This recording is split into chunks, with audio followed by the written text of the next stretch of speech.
જય દ્વારકાધીશ. જય દ્વારકાધીશ. અમૃત પુષ્પ સંશોધક સ્વ દિનેશભાઈ આર વિઠલાણી. હું જુનાગઢથી સમીરભાઈ ભીમાણી, મમતાબેન ભીમાણી. આજે આપને એક રિઝલ્ટ મળ્યું છે તો એ બેનના મોઢેથી સાંભળીએ. શું નામ તમારું બેન? મારું નામ અરુણાબેન. અને ક્યાંથી આવો છો?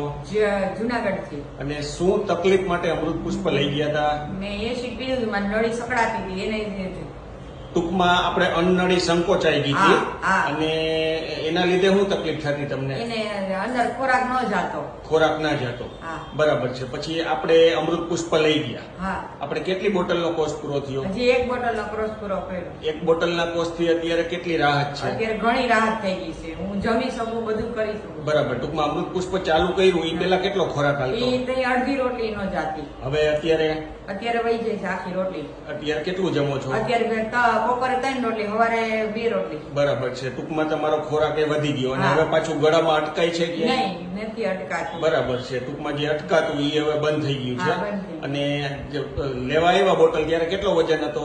ત્યારે 40 કિલો. અને આજે આગળ કર્યો તો કેટલો થયો? અત્યારે તો કેટલો? 43,500. એટલે ટૂંકમાં 3.5 કિલો વજન વધ્યો છે. 3.5 કિલો. અને જે થાક લાગતો ને એમાં બધામાં એ બધામાં સરસ થઈ ગયું. ઘણું બધું રિઝલ્ટ કહેવાય. હા. દ્વારકાધીશની કૃપા. જય દ્વારકાધીશ. જય દ્વારકા.